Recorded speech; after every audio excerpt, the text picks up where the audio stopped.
What was ruined for everyone by one person being an idiot?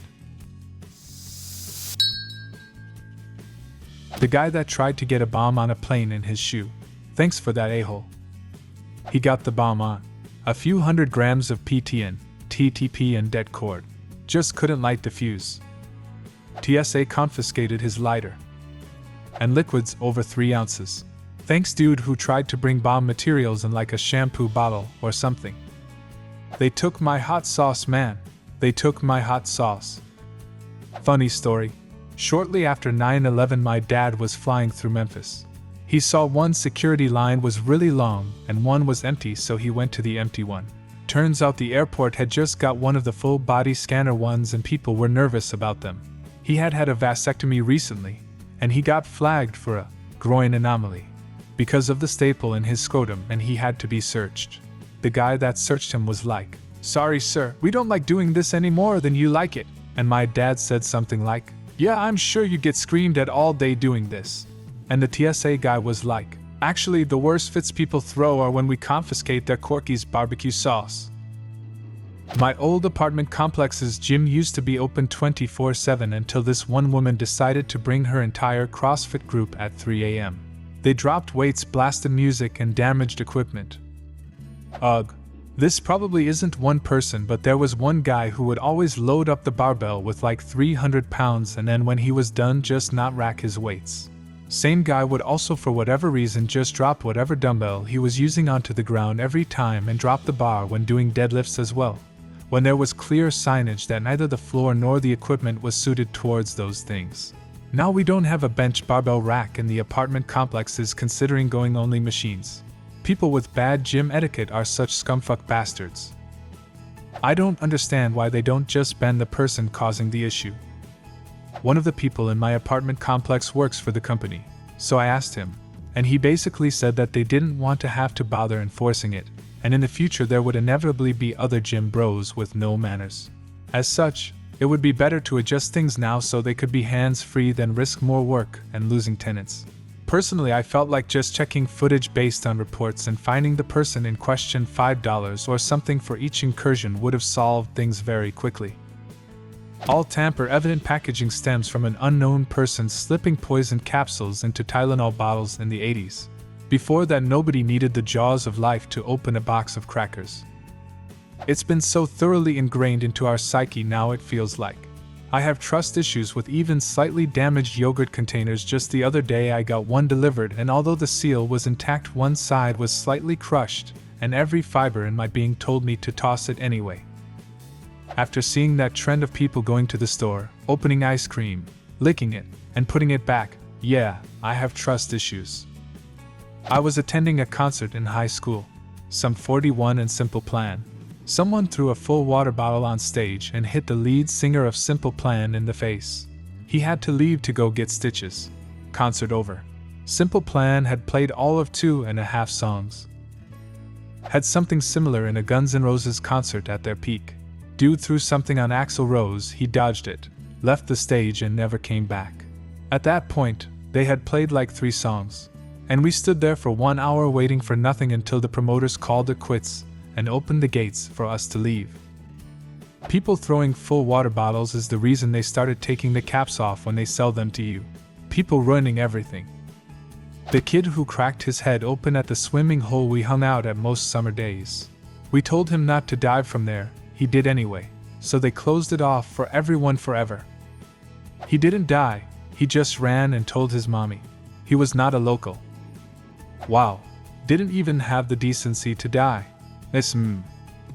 Diving into a pool not appropriate for diving is way more dangerous than anyone realizes. I believe it's the second leading cause of quadriplegia after car accidents. There are lots of fun ways of getting into a pool that can't break your neck. Fresh psilocybin mushroom sales in the Netherlands. Some idiot French tourist ate a bunch of them, then drank his face off and jumped from a bridge and died. I don't understand how that got blamed on the mushrooms and not the alcohol. Same way a guy drank 5 liters of wine, then some absinthe, killed his wife, and only the absinthe got the blame, not the 5 liters of wine. The communal office fridge at my last job. Someone decided to store their experimental kimchi there for 3 months. OMG. I love kimchi. I used to make it all the time. I like it super sour for a lot of things, so left it on the counter. I just moved into my son's house. I've been forbidden from making it by my own child. LOL, he really can't stand it. Calls it mom's biohazard food. Leaving it at work is a dick move. The name Adolf. And Chaplin mustaches. Years ago, an apartment complex I lived in had a laundromat, and the machines were free to residents. Well, one resident made copies of her key, and the place after that was always packed with people that didn't live at the complex. When the owner saw the utilities go up and figured out what was going on, he installed a system where everyone had to pay for laundry.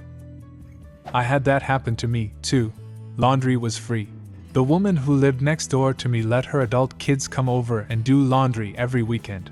They'd monopolize the washers and dryers all weekend. The apartment complex ended up changing to having us pay to use the machines. Niche answer, but community volunteers and tabletop gaming. Many companies used to have people who would join official volunteer groups to promote their games at gaming cons. It helped generate interest in their games. That doesn't happen anymore, mainly because some jackass decided to sue WotC years ago because they claimed that their volunteer work counted as a form of employment, and that they therefore should be back paid benefits. Overnight, many games companies shuttered their programs to avoid similar lawsuits. While this makes me really sad, I remember a video from a community volunteer who got a group of elderly people to try a tabletop game at some event and watch them basically come to life. Used to work at a large office campus that had four-wheeled scooters laying around so we could get from one side of the campus to the other quickly. We were all adults and used them responsibly. They were big and heavy, so it's not like you could do tricks as if it was a Razor scooter.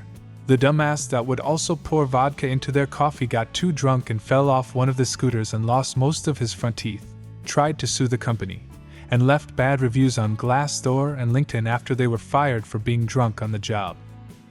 When I worked at a bar restaurant in high school, employees could have free soda, either from the fountain or in cans kept behind the bar. Most of my coworkers preferred canned soda. But during a health inspection, a minor, since we were all high schoolers, went behind the bar to grab a can. This was illegal, and the inspector fined our boss, warning him that his liquor license could be revoked if it happened again. The boss made a reasonable new rule. Fountain soda was still free, but minors could no longer grab cans themselves. Instead, they had to ask a bartender to get it for them. One coworker thought this was unfair and decided to fix things. Instead of asking for sodas for everyone all at once, he staggered requests, asking for a new soda every 5 minutes, all shift long. I warned him this was a bad idea, but he didn't listen. After 3 shifts of this nonsense, our boss had enough. He announced that fountain soda remained free, but canned soda was no longer provided for free. If you wanted a can, you had to buy it. My coworker was shocked and upset, but it was entirely avoidable. The boss was being generous with free soda, and his rule was reasonable, protecting the business by ensuring minors didn't break the law. It's still one of the dumbest battles I've seen someone fight. For the rest of our time there, canned soda was no longer free, and my coworker kept complaining about how much better it was than fountain soda. First thing that popped into my head was the creator of Flappy Bird having a breakdown and deleting the app. He didn't have a breakdown from people stressing over the game.